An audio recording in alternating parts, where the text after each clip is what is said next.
seleção brasileira foi convocada e eu tenho muito o que falar sobre cada uma das posições, então vamos lá debruçar exatamente sobre quem são esses jogadores e quem eu mudaria nessa convocação. Bom, aqui já temos a nossa lista linda, maravilhosa. Vamos passar por toda ela primeiro. Goleiros: Alisson do Liverpool, Bento do Al Nassr, Ederson do Manchester City. Defensores: Danilo, Gabriel Magalhães, Arana, Léo Ortiz, Marquinhos, Murilo, Wanderson e Wesley. Meio-campistas: André, Bruno Guimarães, Gerson, Joeliton, Matheus Cunha e Neymar. Atacantes: Estevão, João Pedro, Rafinha, Rodrigo, Savinho e Vini Júnior. Aqui o Dorival convocou 23 jogadores para os jogos da Copa América, não, da qualificação para a Copa do Mundo, né, da eliminatória, isso. Jogos contra Colômbia e também contra a Argentina ainda este mês de março, tá?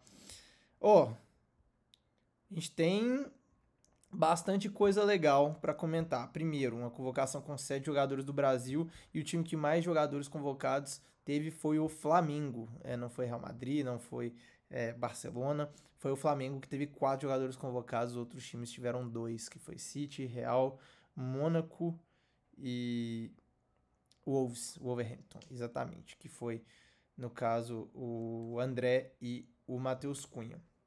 Bom, vamos lá pro gol, tá? Alisson do Liverpool. Galera, o Alisson é indiscutível. A galera que pede o Alisson fora da seleção, pra mim, é a mesma galera, né? Tipo, é o mesmo perfil de torcedor argentino que pediu o Messi fora porque o time não ganhava. E eu vi um comentário do Vitor Sérgio que pra mim faz muito, muito, muito sentido. Que é, você fala que o goleiro não faz milagre, e aí você quer colocar um cara pior do que ele, esperando que o cara pior vai fazer milagre? Não faz muito sentido esse argumento de tirar o Alisson da seleção. E pra mim, assim, não tem nem discussão. Alisson e Ederson. E o Bento é o terceiro goleiro, óbvio. Ele é o terceiro goleiro, você tem outras boas opções. Pra mim, o Everson do Galo poderia ser considerado. Tava muita gente falando do Neneca, mas pra mim é um goleiro que falha muito pra ser considerado na seleção. É um cara que ele falha jogo sim, jogo não. E pra nível de seleção isso é muito grave. Se esse cara for o seu goleiro de seleção, isso diz muito sobre a sua seleção. Não é um ruim goleiro não, tá? Bom goleiro, super útil pro Corinthians, salvou o Corinthians em vários jogos no ano passado, mas não é goleiro de seleção, não me leve a mal. E aqui temos o Bento, eu acho que a convocação é ok, eu ainda acho inclusive desnecessário três goleiros, eu tiraria o Bento dessa convocação, chamaria alguém da base assim para compor os treinos, compor o elenco e treinar junto, porque eu acho que realmente convocar 3 goleiros é too much, principalmente sabendo que você pode substituir esse cara, então se o seu goleiro é suspenso, se ele é expulso na partida, você pode substituir, então eu não colocaria ele na lista final. Defensores: Danilo. Aqui pra mim, eu entendo o porquê da convocação do Danilo. Entendo. Mas não concordo. É um cara que não é titular nem no Flamengo hoje. O titular da posição dele. Ele tá jogando meio de zagueiro, né? Você tem o Wesley, você tem o Léo Ortiz, que foram justissimamente convocados. São 2 caras, assim, muito, muito, muito fora da curva. Que jogam muita bola no Brasil e realmente merecem ser convocados. Gabriel Magalhães, um ótimo, ótimo zagueiro. No lugar do Danilo, deixando claro, tá? Eu levaria provavelmente o Caio Henrique. Aqui, ó, Caio Henrique. SofaScore. Caio Henrique do Mônaco. Um lateral esquerdo. Já que a gente só tem o Arana de lateral esquerdo. Esse seria o meu outro lateral esquerdo. O Caio Henrique, mas assim... Alex Telles... Renan Lodge, pra mim, não fede nem cheira. Eu acho que qualquer um deles seria bem parecido, tá? O impacto real nessa lateral esquerda, tá? Não são jogadores que... Não é uma posição que o Brasil tá muito iluminado. Então, na lateral esquerda, eu levaria o Caio Henrique no lugar do Danilo. Mas eu consigo entender a convocação também, tá? É um cara que é de confiança, é um cara que é muito experiente. O momento não justifica, mas eu consigo entender.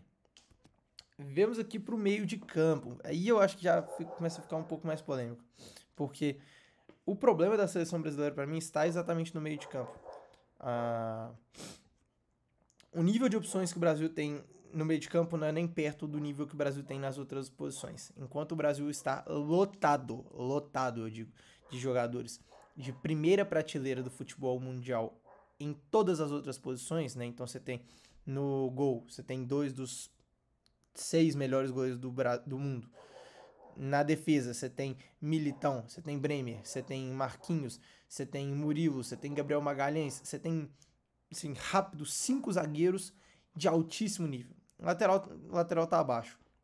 O ataque, você tem Vini, você tem Rodrigo, você tem o Ney, né, que joga ali no meio ataque, mas a parte do meio de campo é realmente o nível um pouco abaixo.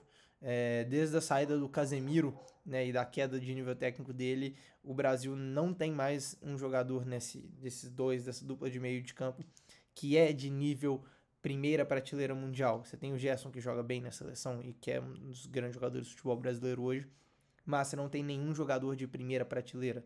Você tem Bruno Guimarães, você tem Joelinton, você tem João Gomes, André, bons jogadores, mas não são jogadores que são primeira prateleira. Podem vir a ser, gostaria que fossem, mas hoje não são, a realidade é essa. E aqui eu já faria a primeira mudança, tá? O André no Wolves, eu entendo que ele seja um cara mais de confiança que do Dorival, ele sempre faz nas convocações, mas é um cara que hoje ele é reserva do João Gomes. E eu não levaria o João Gomes.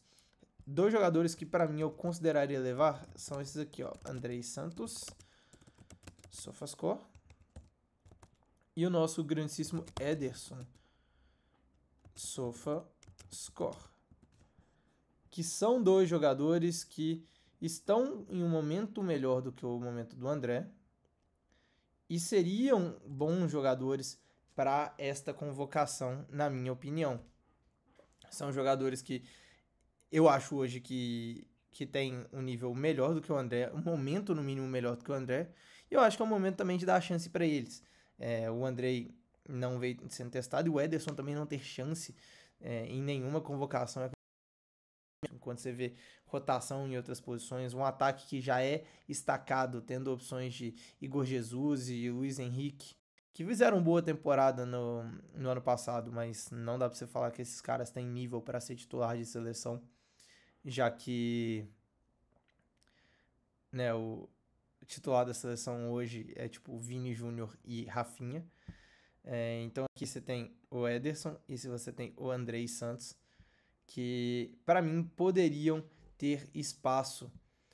Lógico, a liga que o Andrei Santos joga é uma liga um pouco mais fraca, que é a Liga 1, né, das principais é a mais fraca para mim, mas ele tá jogando muito. Ele tá realmente jogando muita bola. Você vê que o momento dele, né, só gráfico verdinho, o cara lidera várias estatísticas de participação em gol, de criadas. Então é um jogador que para mim seria super útil. Enquanto você tem o Ederson, que é referência da Atalanta há muito tempo. Para mim é um outro cara que merecia muito estar nessa convocação. Esse aqui abre o Ederson do Manchester City, mas tá tudo bem. Vocês entenderam que é o Ederson da Atalanta. É o Ederson da Atalanta, tá bom? Vou deixar bem claro aqui. Bom, beleza. Agora vamos para nossa convocação do ataque. O ataque, eu tenho algumas coisas para falar. Estevão, João Pedro, Rafinha, Rodrigo, Savinho e Vini Júnior. Acho a convocação do Estevão corretíssima. É um cara que, se você quer preparar ele para os próximos anos, é o que o Dunga não fez na Copa de 2010, que não levou o Neymar. Eu acho que tem que levar o Estevão sim. João Pedro, muito merecida a convocação. É um cara que vem bem no Brighton. Você pode questionar que o Endrick às vezes está num momento melhor, mas o João Pedro merece mais chance. Ele vem jogando mais tempo, pelo menos, do que o Endrick. Rafinha, candidato à bola de ouro. Rodrigo também, absurdo. Savinho, gênio, gênio da bola, joga muito, muito, muito.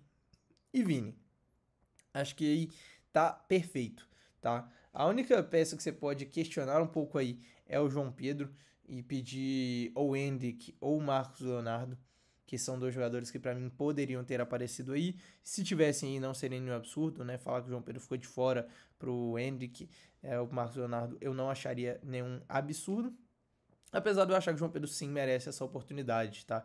É, eu realmente gostaria de ver a seleção brasileira cortando um goleiro e levando mais uma opção para o ataque, principalmente um centroavante reserva, né? Já que você só tem o João Pedro de centroavante e até o Matheus Cunha que pode jogar nessa função, mas não foi genial. O Rodrigo que pode jogar nessa função, mas não é a principal dele também.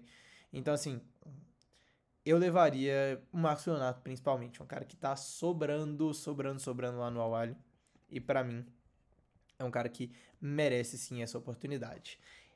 Muito obrigado por ver este vídeo aqui. Esse aqui é o Acréscimos FC. Esqueci de falar isso no começo, faz parte. Eu sou o Vitor Donas aqui do Camisas pelo Mundo. Então, se você gostou desse vídeo, não deixe de se inscrever e também de deixar o like aqui.